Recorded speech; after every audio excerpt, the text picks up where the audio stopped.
Nafisa Abdullahi. Nafisa Abdullahi. Masu kallon mu za mu ci gaba da kawo muku programs kamar yadda muka saba. Wannan Nafisa Abdullahi ce, wato a sabon program ɗin nan nata mai suna Social Spotlight. To ku ci gaba da kallon mu.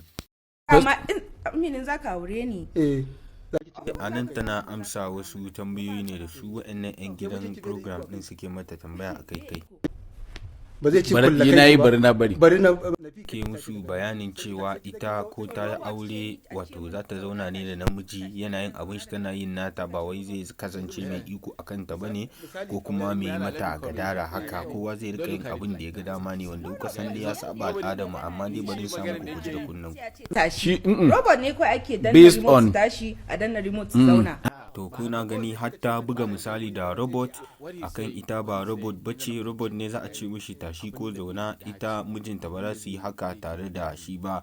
Kowa zai rika yin abin da ya ga dama ne bisa ga ra'ayin shi, kamar yadda ta kara a ita shirin nata mai suna Nafisa Abdullahi.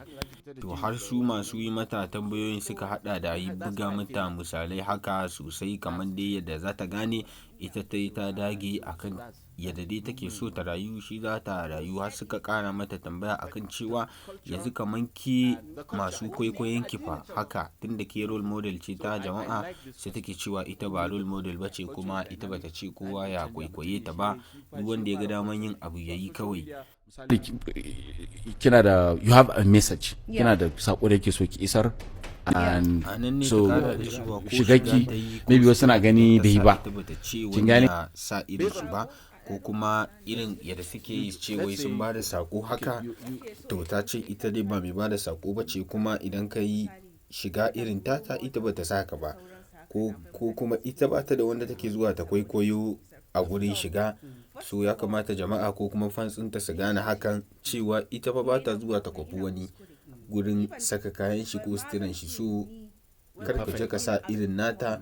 So in ta yi ba daidai ba ka zo ka ce wai Nafisa ce ta yi, ita ta kwaɓi mutane. Bari in kara muku dai ku ji da kanku.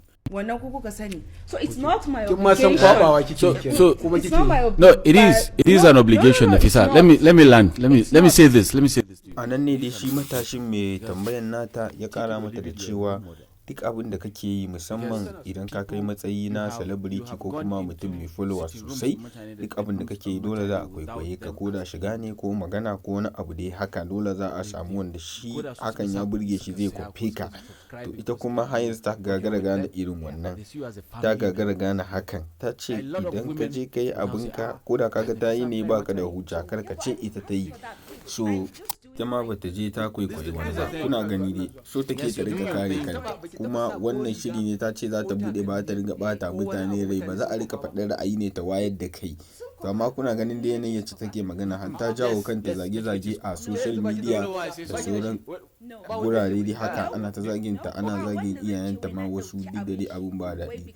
Amma dai ban san me ra'ayinku ba. Ana ta magana wasu iri akan yanayin da take ba da reply din a tsatsaye, kuma yadda ta ce za a bayar a wasa da dariya da sauransu. To yanzu kuma tana yi da iko, kuma kun san mutanenmu ba su cika san irin wannan ba. Celebrity ko da ana son shi ana yaban shi, idan ya shigo da wasu irin tsarurruka da mutane ba za su gane ko fahimta ba, wasu sukan watsa kayan shi ma a daina mishi like ko post ko irin wannan dai abubuwan. So you can tell your right from your left.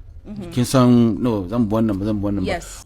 Abun mamaki ma, wannan bawan Allah wai shi ne ya koma yana ba ta shawarwari da kuma yanayin da za ta gudanar da abubuwa. Wannan abu ya ɗaure wa mutane kai.